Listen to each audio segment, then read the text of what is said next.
Welcome to episode 7 of the UFC podcast. My guest today is UFC heavyweight Thomas Petersen. Thomas, how's it going? Good, man. Happy to be on. Awesome. Happy you hit them squats too, man. That was 700. It's no joke. It's no joke. I've been thinking, I really want to see how many I can actually do in a day. My guess is that around 2,500, 3,000, it's going to start getting difficult. Do you know what the record is for a day of squats? No clue. Probably a ridiculous Oh, amount. yeah. I wonder. Now you piqued my curiosity too. So for reference, it took me 40 minutes to do the 700. But How'd if your legs feel? pretty tough, sore. I'm still sore today. It's been a few Really? days. Yeah. Jello. I bet. Yeah, at the end at the end it's definitely jello. But I'm just kind of excited. I'm excited to see when I fail. Like I want to actually just do something until because it's such a funny concept. Like it's not that hard to do a squat. Like just bend No, down and but body weight squats do take a toll after like even 20 reps. You're like, this is getting sore.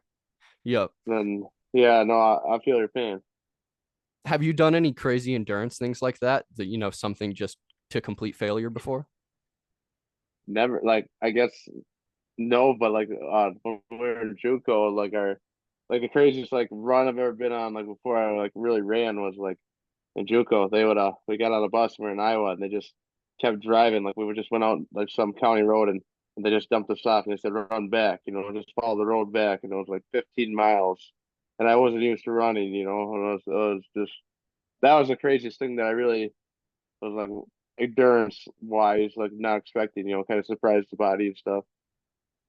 But nothing like really like nothing. What's that black guy that does? Who's gonna carry the boats? Who's gonna? Goggins, David You know what I'm Goggins. talking about?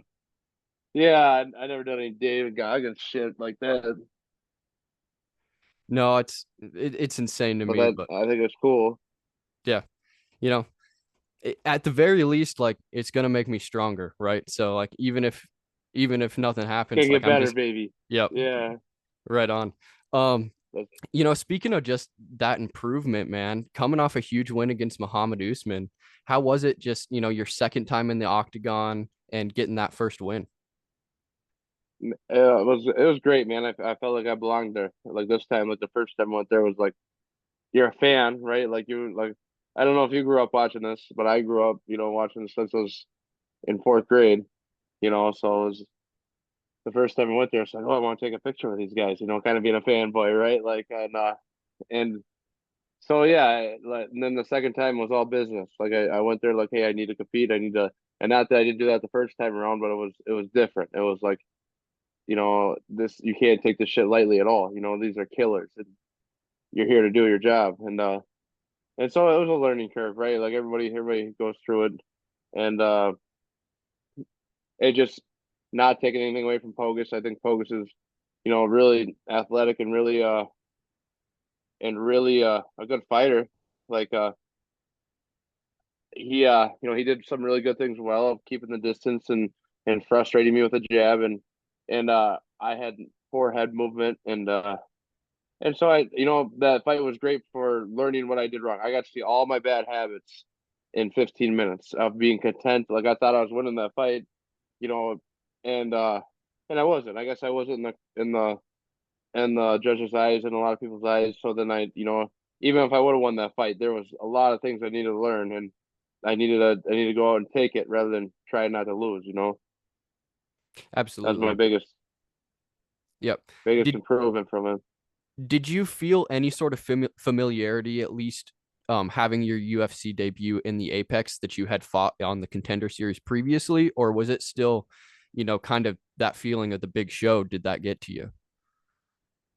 That I'm not like I just wasn't in the right, and I don't like to take it away from Pogo. Like I don't like want to say like anything like Pogo did what he did, but like the whole camp, like I wasn't uncomfortable in my camp. I got to see all my bad habits of I could get away with a bunch of shit in my camp. I trained with the same guys every day, and then you get used to each other, and then they let bad habits sometimes slip by just because you can get away with it with those guys. So I basically just flipped my whole camp over. I went to places to get uncomfortable. I went to Waldo Cortez's camp, who he beat me back in LFA, and I like his coach Javier, and I just try to go get uncomfortable. Tyrell Fortune was down there in that camp, and a super good wrestler too, and a hard hitter, and and you go into other people's camps, they try to kill you, so you can't, and that's what I did a lot. I tried every time I could get uncomfortable. I did it. Like I ran. I don't like to run. I ran every day. I swam every day. I was able to work out 3 times a day. I was able to. My company let me take. I work at Apple Valley. I work at a concrete company, and I'm a Teamster 120 employee. But I yeah, they let me take a lunch break. I'd go swim for 40 minutes, and then I'd go to practice, and then I would go run at 8 o'clock at night. I'd put my kids to bed and I'd go run, and and I had a really good friend Kyle Faturi too running with me, and yeah. So this camp, I just did everything to be uncomfortable. I did ice baths when I hate ice baths. Just everything I hate, I did. Just because you get, like you said, you asked how that feeling of unfamiliar was in the cage or whatever at Apex. It's a big deal. You're getting scrutinized by the world for 15 minutes or whatever. Maybe not the world, but all the hardcore fans, right? And everybody's got something to say, and so that was an uncomfortable feeling. So I wanted to have that feeling as much as I could of being uncomfortable, in my swims, and I'm a terrible swimmer. Like I'm drowning in there, right? But I just get uncomfortable, do what you gotta do to get uncomfortable. Go do 700 squats, get uncomfortable, and so that was the biggest thing. Yeah, absolutely. And man, you can extrapolate that to life. Like, you're from Minnesota, I'm from Montana. I will die on the hill that the people that are in colder climates are better people. They're nicer. They're uncomfortable every day. We got eight A little more months. humble. Yes, you got 8 months where you might die if your car goes off the road. Yeah. Like you're not just living in this fairy tale land of 70 degrees every day. Like hopping in the ice bath. I had just a cow trough in my backyard for 8 months. Every morning through the winter, you get up, you break the ice with a sledgehammer, and you get in.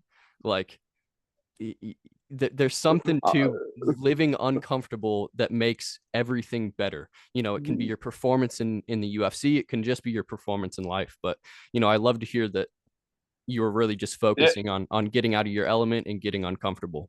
That's awesome. you see, I got the same thing. Dude, same one. I ended up Uh, it froze so hard that the bottom ended up blowing out of that one, so I had to go get the metal one. So I had to buy two. But oh, yeah, yeah. I never let mine get that bad, baby. Consistency, yo, consistency. Every morning we're cracking it open.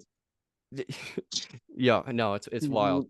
Mhm. Um, but you also mentioned, you're part of the union Teamster 120. You're grinding every day, working another job, and still, at the UFC level, at the highest level of the sport.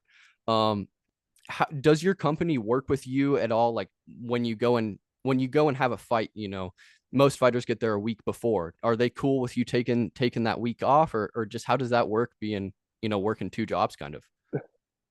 It's difficult, right? Like they work with me as much as they can, but they're a business too. But they like I said, like they let me take breaks that a lot of people, they kind of frown upon leaving the shop, leaving campus, as you would say. And but they're working with me as much as they can, and I need the job. I need insurance. I need, so it's kind of, I got a family, so it's hard, and but they do the best they can. I usually try to take 2 weeks off. I try to weasel a month off usually before my fight, but usually I'll at least get 2 weeks off. So I'll get 2 weeks up to the fight, but I won't go down to Vegas a week before or wherever we're fighting. You leave on Tuesday is usually what it is, and of the fight. But then I'll take a week off. I'll really try to peak out. So 2 weeks off, I try to peak out hard, and then come down on Tuesday, and then just very light work. Get a few sprints in and a couple like light technical spars, and feel good.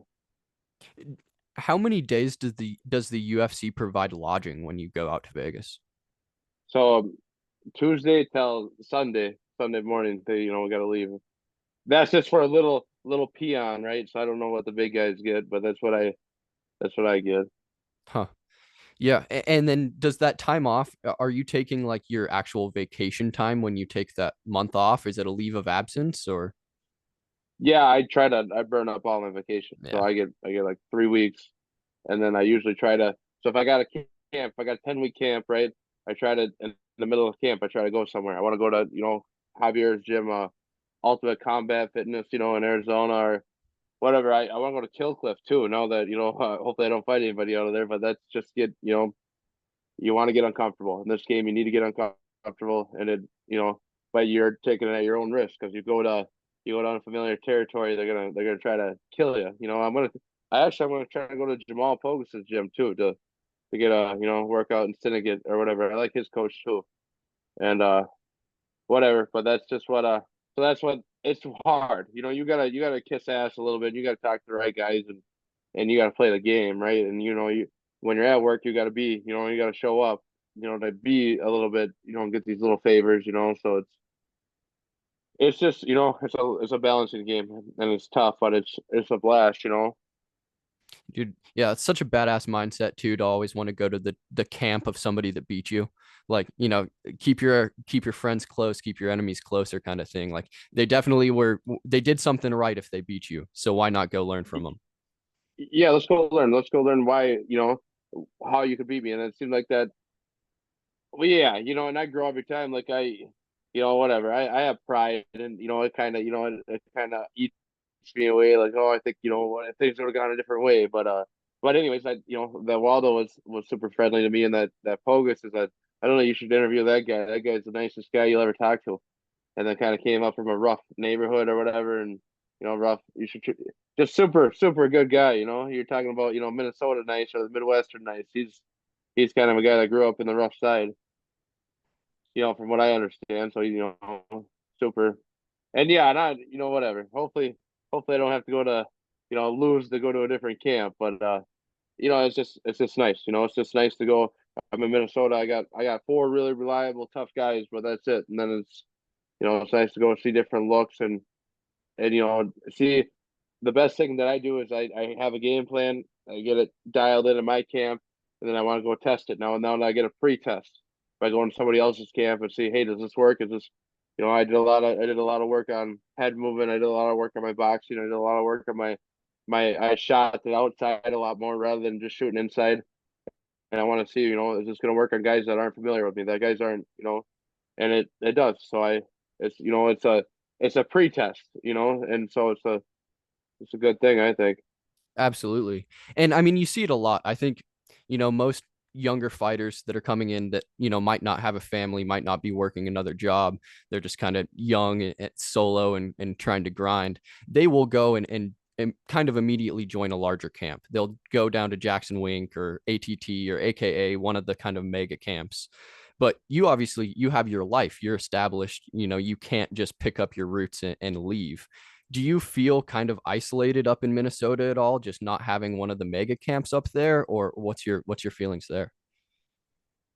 I think I'm, whatever. It is what it is, right? Like I never really been a big part of like, big, I was like kind of always been on the outskirts, even in the wrestling world. Like not a lot of people know me. I kind of like, and man, like I consider myself kind of like a gutter rat, man. Like I'm down here in the gutter, and you guys have it all prestige, and I'm making this work, and so I take it as a chip on the shoulder, and these guys are, Muhammad Usman was training, had all the resources in the world, and I'm happy for him, man. Like I'm not bashing him. I'm not, my brother, and him, he earned where he was, and but to have a world champ, probably the best ever as your brother, opens a lot of doors for you to train, and so I take it as a chip on my shoulder, like, hey, you don't think that I'm working hard? You don't think that I'm putting in the work because I am at a big fancy gym? We train in a basement. Our main gym is in a basement, with a bunch of just rough guys, and then Caitlin Young comes down and trains there, and then I drive up there on the weekends. It's kind of like it's like an hour away, and so she'll kind of meet halfway, half the camp, and uh and then yeah, Billy Simon, and then we got a world champion boxer in the basement now. We got Caleb Troops, who was a Minnesota WBC champion. Or I might be saying the wrong title for it because I don't, there's four belts, so I always forget which one. But he was world champion. He's coming in here coaching us now too, and really helping our hands and our just basics of boxing that we kind of, a lot of people get looked over, just because you jump in this game and you move fast, So I tried to slow it. Like after the last fight, I went right down to ground zero again, and I rebuilt myself back up with the help of and guidance of my coaches, and Caleb Trooks was a big part of it, and just getting in a good stance that didn't f with my wrestling, and so I thought I could blend stuff together better, and whatever we're doing is working. I just have to show up. I just got to show up and take it, and I was in shape for my last fight. I think I can be in better shape, and I make it work. Obviously I'm a little jealous of these guys that it's just a time, man. Like I get enough workouts a day, but I don't get to recover. Is my biggest thing, and I put my boots on at 4:30 in the morning, and I work till 3:30, then I go practice, and then I hopefully get to go run in the in my lunch break, and then but that's no problem, man. I'm young enough where I can still do it, and like I said, if it wasn't this, that'd be something else. So I'm glad it's this, you know, and just the way a lot of these guys function. Like it's hard for me to see my life without competing, it doesn't have to at a high level. It could be a high level of badminton, but like I have to do something. I'm an addict, and so this is great. And I love this game, man. I love this game. It's pureness, right? It's a nasty bitch, but it's pureness of who's gonna be the best day that day, who's gonna be the best guy that day. And so I don't know, man. I know I'm rambled a little bit, but that's just what I think. That's what's on the top of my head. Absolutely. And you mentioned just the pureness of the sport.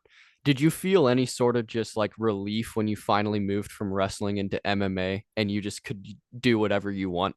Just, letting loose of that limited rule set that was wrestling? I don't a little bit. Every wrestler's got their first love is wrestling. And Yep. you watch the Olympics going on right now, and it's I didn't really step into I guess the like where I felt like I was an MMA, like I'll call myself an MMA fighter or whatever. Like tell my last fight, I felt like, hey, I got it figured out where you have to stop both. You have to stop striking, my striking. I believe in myself now that I can work and not get extended and be in a good stance, be disciplined and not and have good movement, good head movement, and I feel like a complete fighter in that fight, and I finally feel like I'm a complete fighter. I could show up and I could beat anybody in the world. Before I kind of felt like, hey, this is fucking a hell of a ride, man. Let's just let it ride, and that's why I lost. That's the reason why I lost that fight too. Is that I just kind of was like, holy shit, I needed to get better, and I wasn't doing it. I wasn't getting uncomfortable. I wasn't going to the places where I needed to be. I didn't have everybody I needed around me, and now I do. Now look out, that's how I see it. How much of I that? was athletic enough that. Oh, sorry. No, you're good. I was just gonna say, like, how much of that was maybe just from the complacency of winning? Like, it's hard to get better when you actually are winning, right? That's very true. That's very true. And but it's also ignorance. Am I right? Like it's and like you said, it's from winning, being successful. You feel like you don't need to put in, more. And like I was working hard. Like I was working hard for that Pogus fight, but I wasn't getting, I wasn't getting uncomfortable. I wasn't getting as comfortable as I needed to be. I was in my room with my guys, and that I can usually beat, whatever, that are, very competitive, but I usually come out on top. And so I think that stuff was working in there that should work on anybody, but that's just not true. And it's the same different styles, right? Like different matchups and different styles and so yeah, I needed to lose to get better. You need to lose to get better. And that's not necessarily true, don't get me wrong. Like, but it helps if you can lose and take it for what it is and say, hey, this is what that's the best thing to see what you need to get better in. That, like I said, that 15 minutes showed me every bad habit I've had in the last 5 years. And then oh, that I'm gonna rumble on for a little bit more. That and a bad habit that I had for my whole life. Even I was a two-time state champion. I was a national junior college champion. I was a Division I wrestler at NDSU for a little bit, and then I flunked out. And but any time a fight or match would be competitive in my mind, where I would see it being competitive, I would just want to win. I want I would just want to not lose. I'd want to win by 1 point, and I could hold anybody out. If I get ahead by a point, nobody can touch me. And you can't take me down. No one's gonna take me down. And I'd hit the brakes and just be defensive. And I had that bad habit since I was 3 years old, probably, where if I get ahead, I win. And that isn't the rule set for this. That isn't. This is an entertainment sport, and you need to go in there. You need to go on, and you need to go to try to dominate. And that was another big lesson I learned is that in that focus fight, I thought I was winning, and I was okay with winning by a point. I was okay with winning but if I want to have that mindset, go wrestle, go try to beat an Olympics. In this sport, you need to try to dominate. You need to try to finish the fight and try to look dangerous the whole time and be dangerous the whole time. And so that was another big eye opening of my past and what I needed to you know what I needed to get rid of. I need to get rid of that attitude of this is gonna be a good guy. Everybody's good in here. You got to try to run them over. You can't try to share the cage. And so that's my plan going forward. And I had a pretty good step. First step doing it. I think. Yeah, you definitely did. And I think that's a really good observation of just making that transition of being an athlete to a fighter. Yeah. You're coming from sports, and sports are all about a scoreboard and winning.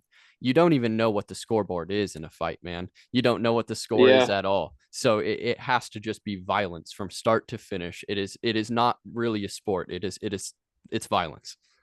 It's a fight. It's a Yeah. fight. It's you have to be intelligent, but you have to be pushing the pace. You gotta be pushing the pressure. You gotta be trying to win the whole time. You can't because the judges can take it from you just like that. And so whatever. So like you said, there's no fucking scoreboard for this. At the end they show you, but during the fight they don't. And so you need to assume you're losing every round, and you got to keep on the gas. And that's what I'm going to do from here on out.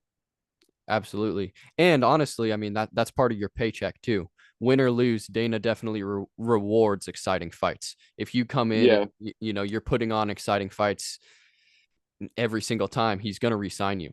So, yeah, those 4 fight contracts start getting longer and they start getting a lot bigger, you know. yeah, absolutely. Um, you know, just speaking about your wrestling background, I started when I was 4. I feel like that's kind of a common age for most Yeah, wrestlers. yeah, yeah, yeah. Um, how hard is it, do you think, for other people trying to make the transition as a kickboxer or a taekwondo or something when they get into MMA, learning that base of wrestling versus you learning striking? I think it's. I had a coach back in the day, Tom Schmitz, who I used to get frustrated in sparring when these guys would be whooping my ass, like in striking. And I've been doing this for a long time. Like I've been messing around in a gym. And, on my off seasons, I'd go to an MMA gym, and I was just pissed one day. I was just getting my ass kicked. I was just pissed, and that Tom Schmitz said to me, he goes, "Tom, just imagine that they're wrestling you. How pissed would they be? If they go in and you were wrestling since you were 3 years old. Well, these guys have been striking since they were 7 years old, and uh, and so that was a big eye opening. So I think it's hard to learn wrestling, right? It's hard to learn just the movement and feeling of your hips and trusting yourself, and it's even hard for a wrestler to transition into shit and think that they're even a college. There's a lot of national champs that went in here and failed. Not that I'm. It's just a different sport. In wrestling, you run away, somebody runs away from you. It's a stall call. You can't do that. In this sport, they're trying to run away from you. And they get rewarded if they can stick a jab out and keep you away. And so it's both sides, man. This is MMA. It might be. I used to not think it was the hardest sport in the world. I used to think, you go back to your childhood love, wrestling. I used to think wrestling was the hardest sport in the world, but I think this is absolutely the hardest sport in the world. When there's not, the rule set doesn't help you. In wrestling, the rules help you. That you gotta stay engaged. That person has to actively be trying to win too, or trying to engage in you and not run away. And like I said, if you run away, stalling call. I think if you get 3 stalling calls, the match is over, or something around that. Might be 4, but you have to stay engaged. And a wrestling match is only 7 minutes, in college, and so yeah, I think it's hard both ways. I think you need to have an open mind going if you're going to transition in the sport, thinking that hey, you need to learn. You can't be ignorant. You gotta be trying to learn like you're a second grader from the ground bottom and start to relearn the basics you know and it's a bitch. The sport is unforgiving and it's nobody loves you. Nobody like in the sport like nobody really cares unless you make it to the a high level in it. Otherwise, it's just a grind. You're putting in 15 hours a weekend, and your family members are looking at you like you're stupid, and but you get rewarded in the end. If you keep and if you refuse to quit,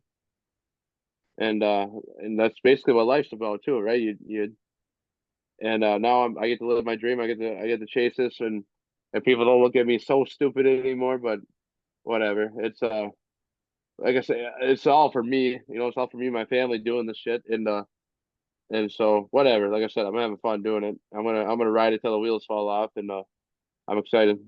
Hell yeah, man. It's awesome to watch. Do you remember your first moment when you thought that you wanted to be a fighter? Yeah, I told my wife I was married, and I'm still married to the same girl, obviously. But I go I'm just gonna do this once. I just want to do an amateur fight. I've traded my whole life. I just want to say I did it. At the end of the day, I just want to say, yeah, I tried. And then I ended up winning, right? And my wife kind of looked at me, and I'm like, I'm not gonna be done, And she goes, "Oh, you were made for this, Tom. You were made for this, And I go, "Well, Corey, I'll go till I lose." And then I lost to Waldo. I had and a lot of things went wrong for me that camp or whatever. But I'm not here to be a sore loser like or anything. And I quit for a day. I go, Corey, that's it. I'm done. Whatever. I tried my best. And the next day I think I was back at practice, and so whatever. I remember just not being able to quit. It's like, getting it, doing it, and just, hey, this is what I need. This is what I need, or else I'm gonna beat up guys at work because they're making me mad.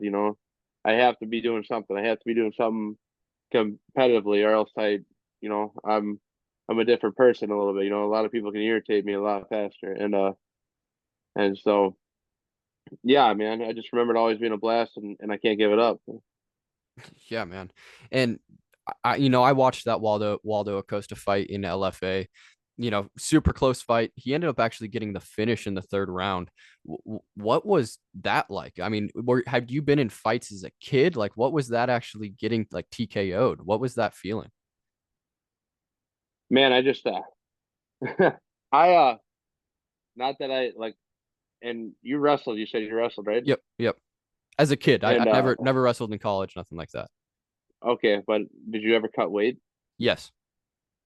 Well, when I wrestled, I wrestled at 195 in high school, and then I wrestled at 197 in NDSU, and then heavyweight at Iowa Central. And anyways, how I used to wrestle was I didn't really eat until and not saying any excuses, but like I was gassed, and I think it was because I didn't eat nothing. Like I was getting nervous. I just didn't eat. Like I fought on Friday, and so I didn't really eat Wednesday or Thursday, and then I don't really eat the day of the fight. I would eat something super light, just like a wrestling match. I would, a tournament. I would eat early in the morning, just like a piece of toast, and some apple juice and maybe some Pedialyte, and then I would have a light stomach, and then and I had this habit from wrestling, and I just got away from it. I got away with it being ignorant, where I was able to go out and fight on an empty stomach, but I wouldn't eat before wrestling until my first match, right? And usually your first match is at 10 o'clock or 8 o'clock in the morning, right? And so I kind of would just snack on little maybe I think I had maybe a quarter of a Subway sandwich, for that fight, and I just had no energy, just was completely gassed, and that was another big thing from Waldo's fight. I didn't.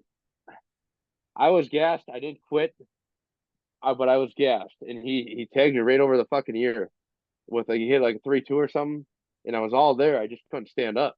It was like I was on a sailboat, And like, and I think that's the only time I've ever been rocked or, quote unquote rocked. Like I was there.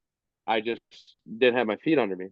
And I think that happens easier when a guy is exhausted and when he's breathing super heavy. Like I didn't really have breath control and I was and I think you're more susceptible of getting, hurt when you're running on E, and that's just what happened. It is.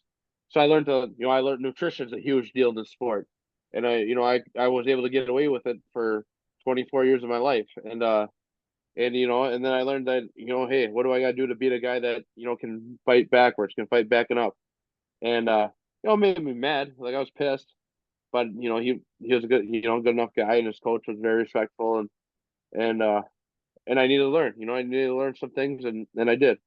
And so that brought me to, then I lost to Pogus and what do I got to do to get better with him, and so it is what it is, I never been like, I don't want to say that like, but I got a tough chin, and man, I can take a beating and be fine.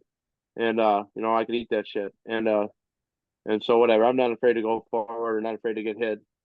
I just I need to be in shape. And I need to be in shape, I need to be eating right. And so that was the biggest things. Absolutely. Nope. I think you're spot on. The number one correlating factor to knockouts is cardio. If somebody's in shape, they're gonna be there for 3 rounds. Obviously, I mean, there's obviously the freak shot. Like some Yeah, yeah, shots, yeah. like The you ones you don't don't see see it coming. coming. Yeah. Yep. Yeah, You, yeah. you don't see it, and it's lights out. The Kamaru Usman Leon Edwards head kick, like that one. I'm sorry, that knocks out a horse. Like, Yeah. Especially when you lean into that bad boy. yeah. Yeah, But no bueno. uh, other than that, like TKOs, those sorts of things, I think most of it does just boil down to cardio. If you have the cardio to keep fighting, to get to the next position, and just keep the fight going.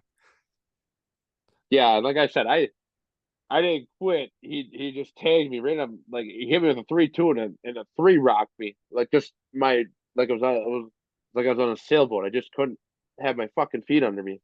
And then once you fall after the third round in a heavyweight fight, they just stop it. And whatever, rightfully so. Like I'm not saying it was a bad stoppage or anything, but it is what it is. And but I don't ever want to let that happen again. Is what I'm saying. Right. And I Eh. mean, losing sucks. There's no way, no other way to say it.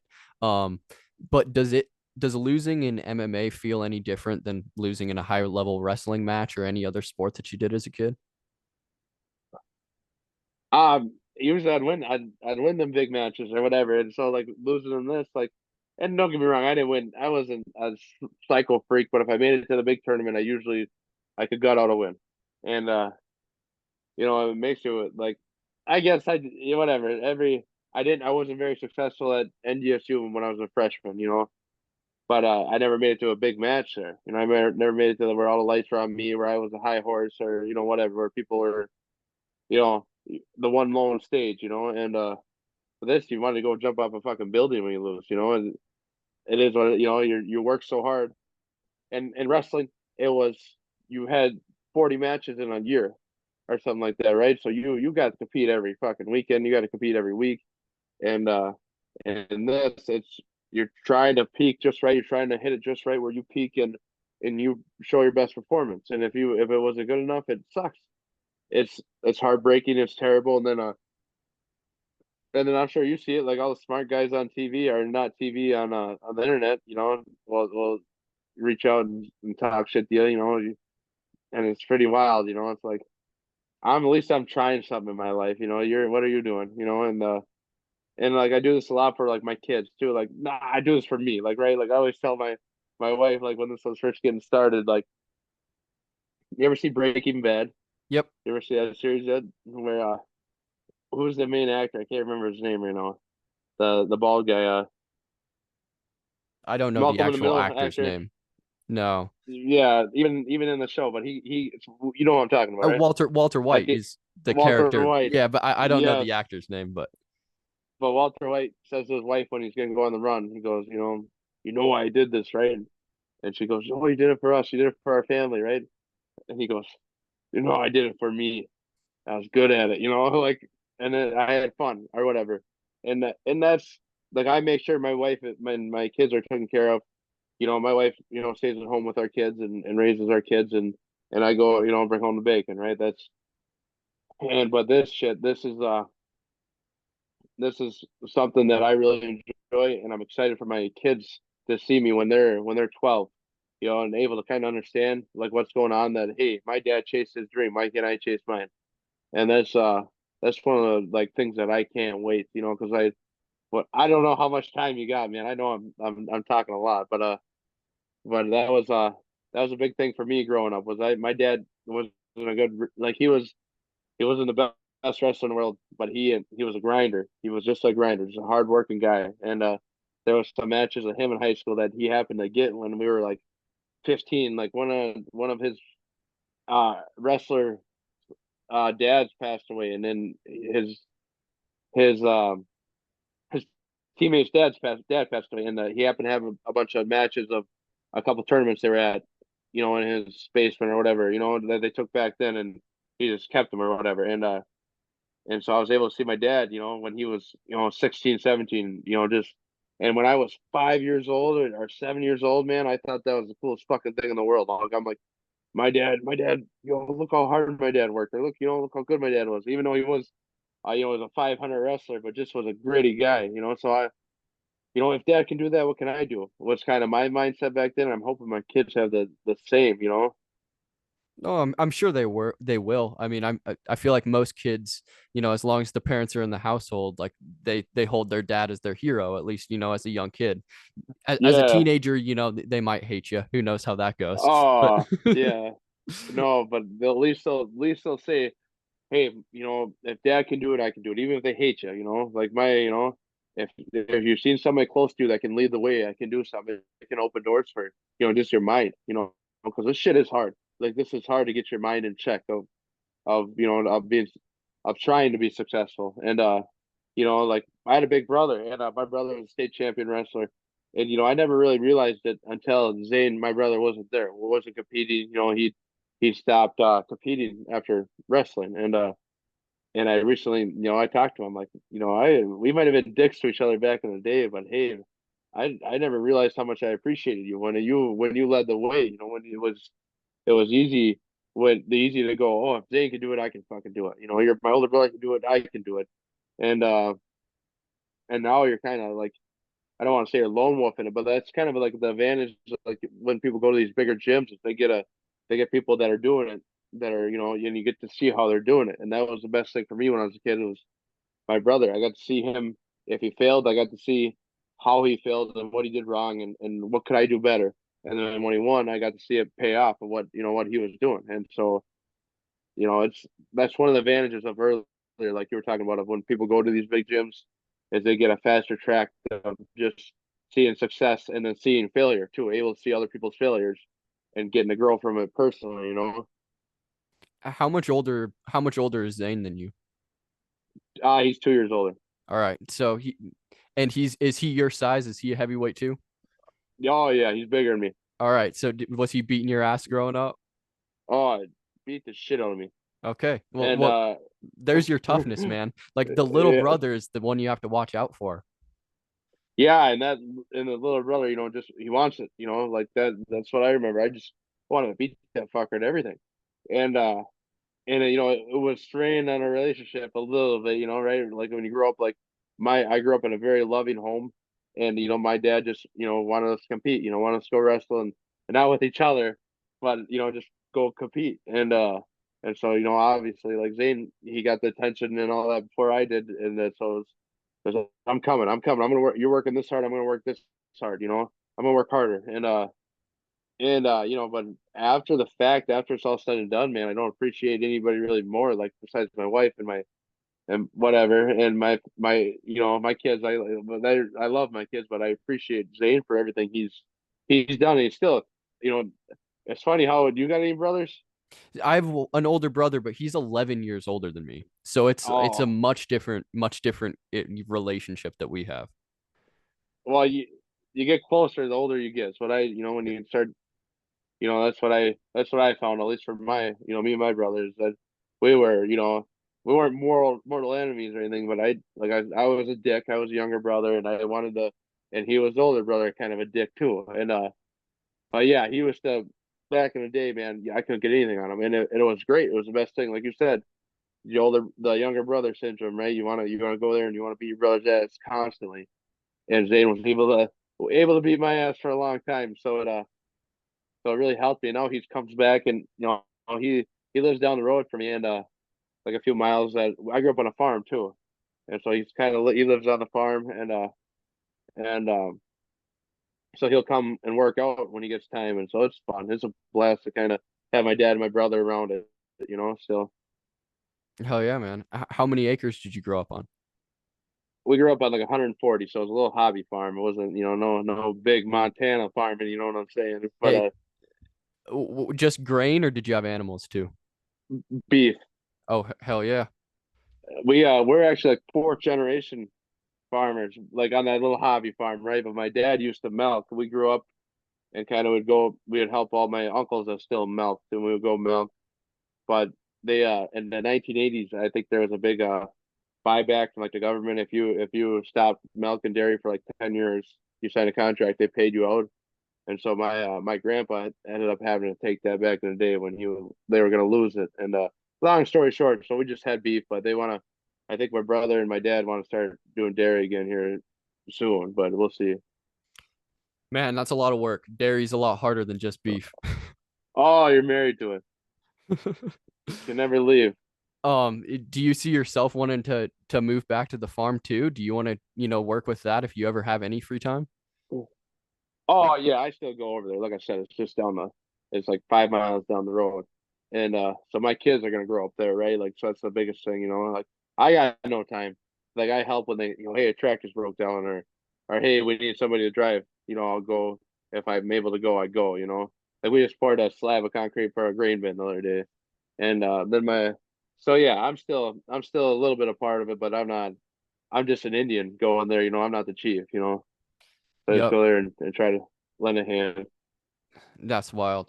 Um, can you speak just a little bit to the talent that's there in Minnesota? Like you said, you're kind of the big fish in a small pond a little bit, but is there a big group of guys coming up? Are you the mentor to that next generation there? Yeah, we got a few really good like tough guys. There's a really good amateur Isaiah Gomez, who I don't think you heard of probably yet. But this guy's a nasty, a Mexican warrior, man. Like and he's fighting September 20th on the Mystic Lake card for the LFA.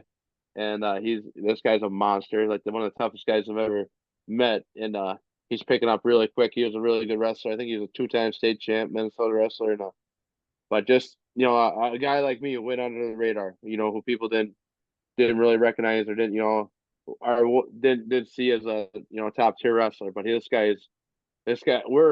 We're in the room, like we have Gable Stevenson come into the room every now and then when he's available, and and we're able to be competitive. We're not beating Gable Stevenson. I'm not saying that at all, but we're competitive. We're able to kind of hold our own, and and so it's amazing to see. We're pretty good wrestlers, and then Steven what I can't remember his name right now. Steven Concrete Asplin is I don't know if you know that guy, but another guy coming up who he's a pro fighter. I think he's 4-0. You should go watch you should look him up. I'll send you his name, and you should go watch the last LFA fight with him and that he was on in Minnesota, and same with Guzzi Hines. Like these guys, like literally, they were ready to die in that cage for their last fights, and then there are just two monsters coming up. Two that are fighting on September 20th.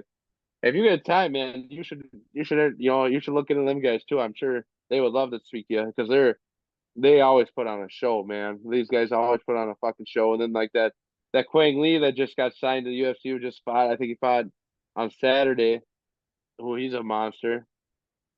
But he came up a little short. But that took a short notice fight, so you got to give it to him for that. Cut extra weight when he wasn't expecting it to, and these little guys when the weight sucks. And then like there's a few other guys. Griffin Perriott is another guy coming through who's pretty good. And then the McKee and Blockhouses, but them guys are there's a lot of talent here, a lot of names, and like everybody kind of travels a little bit, but these are Minnesota homegrown guys, and Michael Blockhouse, and I think fucking Patrick McKee is gonna fight too. So there's a lot of big names coming through, and it's exciting, man. Minnesota's on the map. Yeah, it's awesome. That definitely sounds like it's a good little hotbed of coals there that you have growing.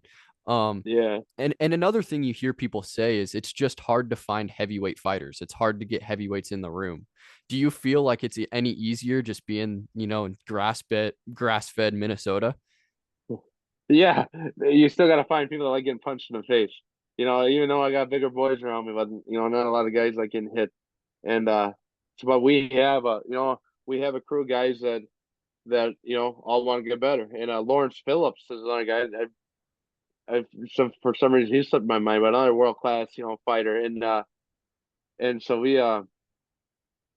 it's exciting. It's just exciting that we got a group of guys that like each other. But you also, no matter where you go, if you're working with the same guys every day, you need to get new blood. You need to get a different look.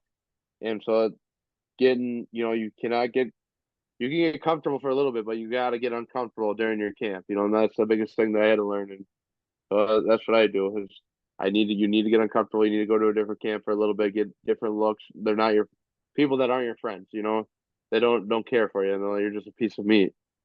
And so that's what I've been trying to do.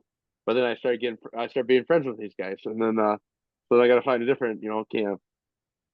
But it's good. Is there I guess you hear a lot of friends in the same camp. They say, "Hey, if it's for a title, like we're still fighting." What's your kind of thought process on that? Like, at what point would you actually fight your friend from the same team or same camp? Oh yeah, it's for a title. That's what we told everybody going forward. We're all working on together because these guys are all in the Hall of Fame together too. And it's like you know you're only fight for a title. Like if it's a big thing, like fine. But otherwise, we're training partners. We're telling each other secrets. We're telling each other what we do, what we like.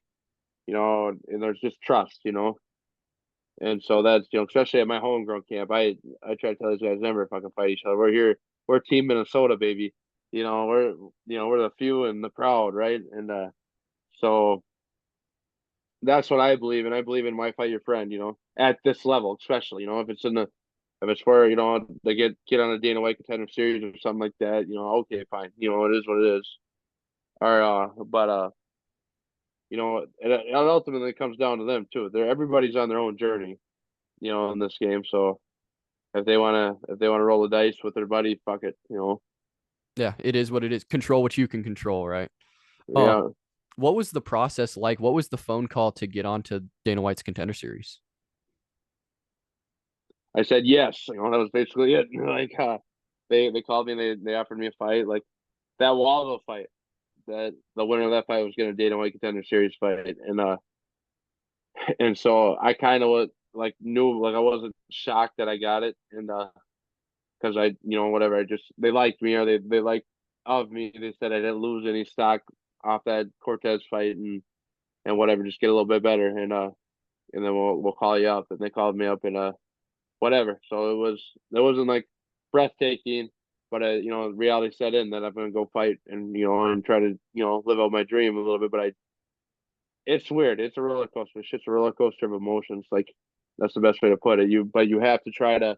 And that's what I got a lot better at doing is control my mind and just staying relaxed as best I can. And so yeah, I was hyped. I called my dad. I called my wife, and hey, I got a chance to do this. And we thought we were gonna fight some other guy, and then he said no, and Chandler Cole said yes.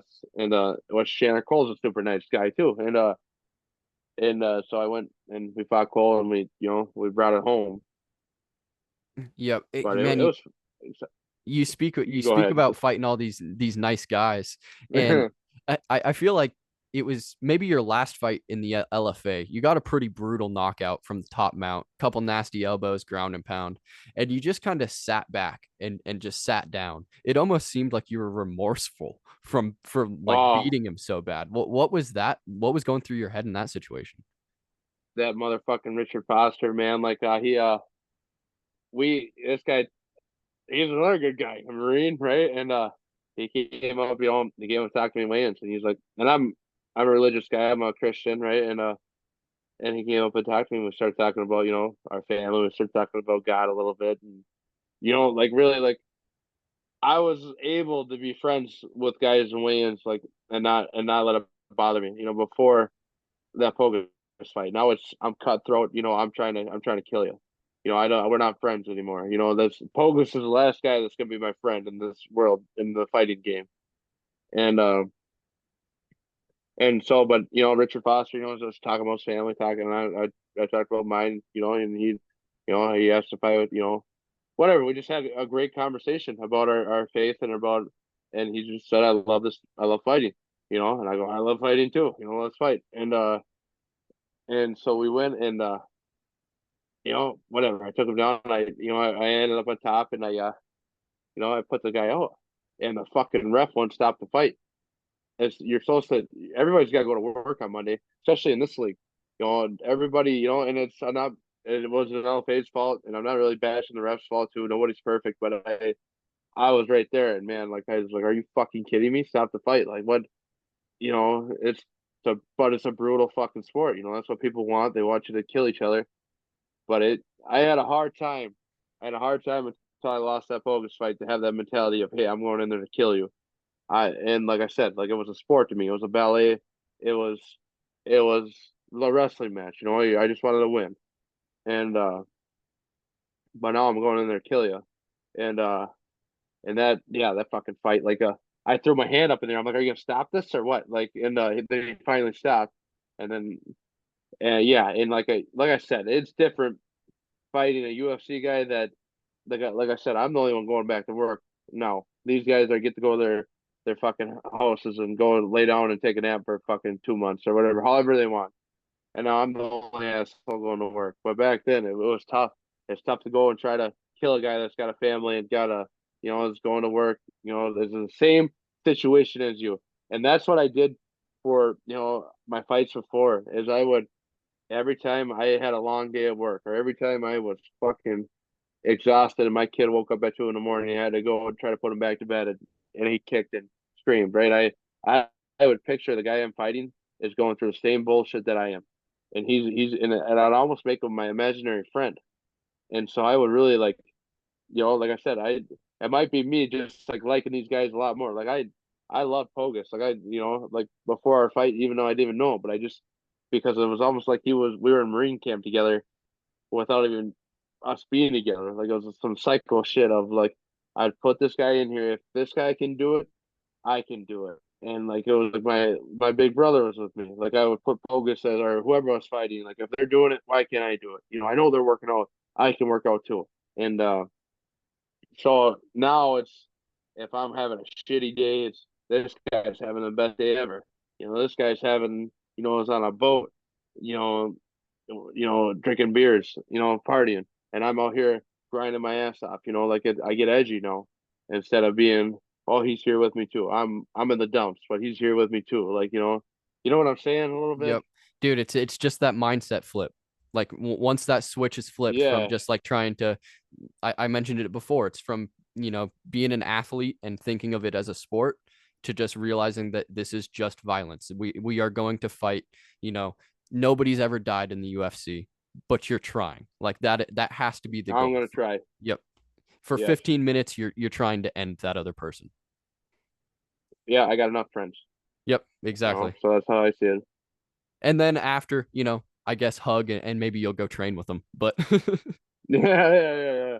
Yeah, we'll see though. I'm not gonna push it. I'll give you a slap on the ass and say good job, but I'm that one who had the best smile in the world, man. The world class. Like I'm not trying to be gay, but like the Kamaru Usman, dude, that guy lit up the room. Like I went, and I it said Muhammad. I went and fist bumped Muhammad like off cameras, and I go, hey man, I had a blast. Whatever score says, I had a blast in here. And whatever we fist bumped, and then Kamara kind of looked at me, and I fist bumped him too. I go, big fan, and his face just lit up.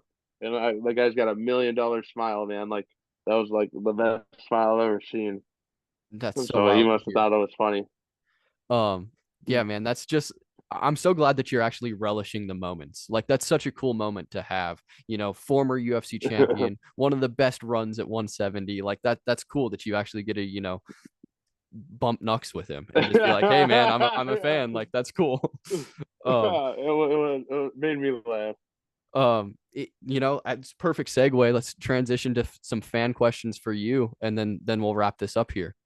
The first question's coming from Starberry, and he's asking, "Who's your dream fight at heavyweight?"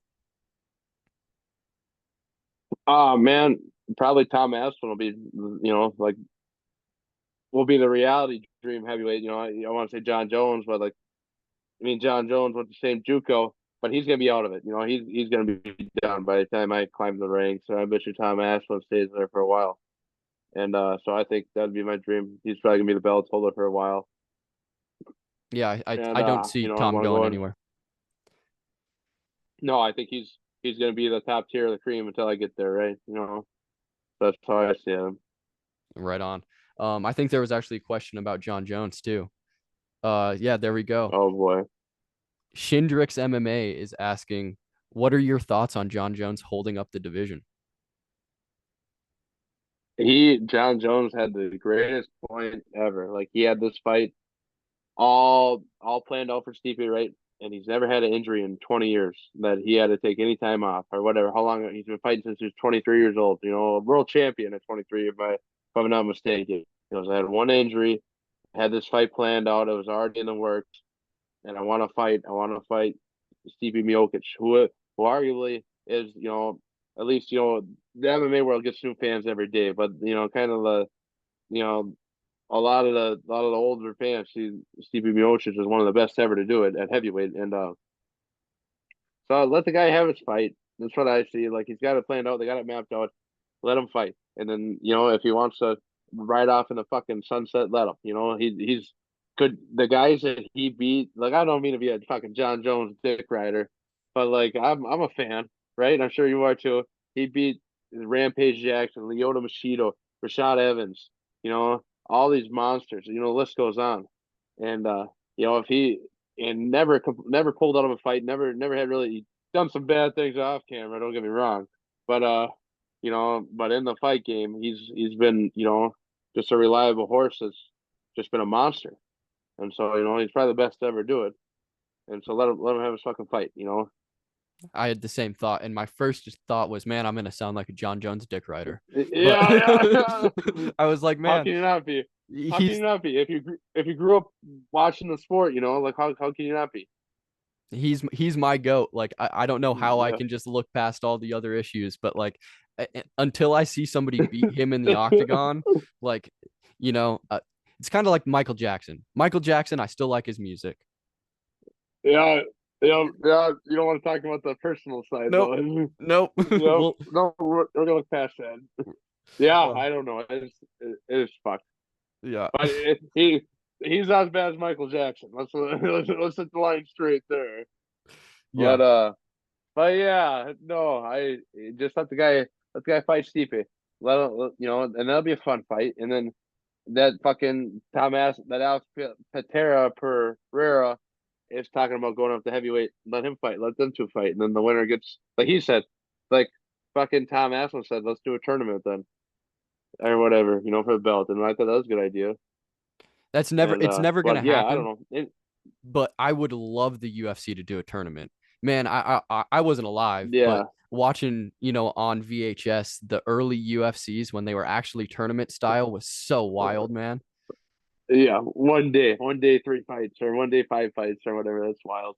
And honestly, I mean, you have a wrestling background. That's what you did. Like that's just like a Uh, common tournament That's what, style. and that's what you almost do in practice. You know what I'm saying? Like you go 15 rounds in practice. Like it could be done, but I like do it unless it's a big paycheck. You really don't want it to be done. But yeah, I don't know. Maybe it could be like how Bellator does it, where they do these guys fight in PFL, where it's okay, now 2 months out, now they're gonna fight again, or the bracket moves up. Do you have still like But I don't know, whatever. do you have a set number of What are fights you that gonna say? you get offered a year? It's 4 fights in the contract for 2 years. and then whatever they decide they want to resign you or not is what I signed. So you're only guaranteed to have 2 fights a year then, correct? It could be more in the year. It Oh, just is guaranteed 4 fights, 4 opportunities in 2 years. okay, right on. Huh. So, yeah. So, yeah, I mean, I guess you would probably want to be more active than that, right? Yeah, I'm trying to fight in late October or November is what I want to do. Huh. So I guess essentially, if you were to fight out all four of your fights in 14 months, like if they wanted to book you, you were having nice easy fights, um, then you would just be able to sign another contract, even though it didn't go those full 2 years, correct? Yes, that's how I understand it, but I'm not the manager, man. I just signed the paper and go, oh, Right. let's fucking fight, right? Like let's do it. Yeah, man, that's because it just feels like, especially in your situation, like you didn't take much damage in the Usman fight. Like, yeah, it went 15 minutes, but man, let's turn you around. Let's get you in and one more time before 2024 ends. Yeah, that's absolute. I want to fight 2 more times before March. I got a kid on the way, another one, and so I'd like to get 2 more fights before March. Probably finish out this contract. Probably take a few weeks off with my new child, and then get right back to it. Right on. How much Is the motivation? plan. How much motivation is winning a bonus for you? Man, there's motivation, but I'm going in there to kill you. Like it doesn't matter. Like I guess I go in there to try to like I hit that Usman every clean shot I could, and he just didn't want to go down. Like and but like it's if you're a fucking heavyweight that believes in yourself, it's hard to knock you out. Like you were saying, like if you're in shape and you have the cardio and the willpower to be standing in front of somebody, it's hard to beat a guy that doesn't quit. To knock him out. Unless you hit him with the perfect shot, he doesn't see coming. And so I'm just in there to make you look stupid. Is what I'm trying to do. I'm trying to go in there and dominate, and do the and not that I can make you look stupid, but just trying to go in there and dominate is what I'm trying to do. And a lot of people underestimated me, and I went in there and did the best I could, and I went in there and I didn't take my foot off the gas. And Muhammad said, "Good fighter, he's in shape," and so it whatever. Going forward, I have the same game plan. Stop it. I'm gonna try to put the pressure on you. I'm gonna keep going punches and bunches and look for a takedown. And then if you're trying super hard to defend a takedown, usually your striking isn't gonna be super defensive, and I can pick you apart. And then if you want to start engaging with me, I'm gonna take you down. Is my plan. Going forward. So whatever, we'll see what happens. I'll take you down and ground and pound the shit out of you. Is my plan. Yep. Hey, Uncle Dana always said it, right? Don't leave it in the hands of the judges. Yeah, yep, and that's yeah, and I learned my lesson. Don't think you have something don't count your chickens for the eggs hatch, right? Yep. The next question's coming from Sloth, and they're asking, are heavyweights on a diet? I try to be. I try to be. The biggest thing is you try to get your water intake and I take my vitamins every morning and night and whatever. I try not to eat McDonald's or Burger King or whatever anything. I try to but I'm not on a fucking official diet. Like I'm not counting my calories by any means. And I'm just trying to.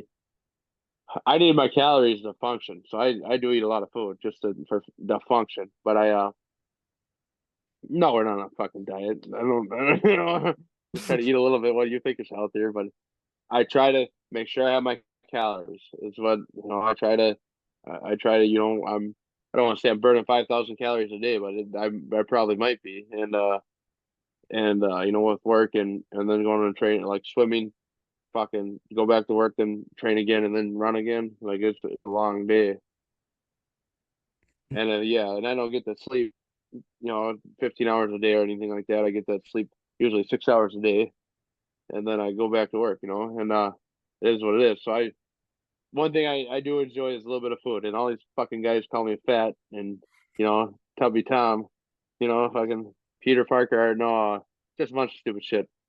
Peter Griffin, but whatever. I don't care. How many meals are you eating a day? I try to eat breakfast. I probably four meals a day, and then I snack too. Don't get me wrong. Yep, right on, man. All right. Last thing for you, just go ahead and plug your stuff. Where can they find Tom Peterson? I just got an Instagram. Petersen period Thomas at heavyweight.com, or no, it's period Petersen period Thomas heavyweight. I think that's what the tag is or whatever. But that's no whatever. That's about it. Awesome. I'll make sure to have that tag below. And I always tell this to my fighters that I have on. I'd love to get some work in if I ever get out to Minnesota. But I'll be Yeah, honest, yeah. Come on. I'm 165 pounds, so I don't think I'll be able to help you much. But if there's any smaller Yeah, guys in the gym, I'd love to get some work in. yeah. You come to Minnesota, you let me know, man. Hell We'll yeah, figure it man. out. Um, We'll bring in the basement gym. let's do it, dude. That'd be awesome. Any names that you want to call out for a fight before the end of the year? Man, I like that Mickey. Who's that British guy that Tom Asso trains with? Oh, That gosh, I just Mickey saw. Parkin. Yeah, Mitch Parkin, Yeah, or something like something. that. I Yeah, want to fight I got. that guy. Yeah, I want, but I wouldn't mind fighting anybody. Like we fought the same guys basically. And then yeah, I don't care though. I'll fight anybody. I don't give a shit. Let's do it, man. I'd love to see you before the end of the year. Thanks for your time. Good luck on your future fights, man. Yeah, thank you, brother.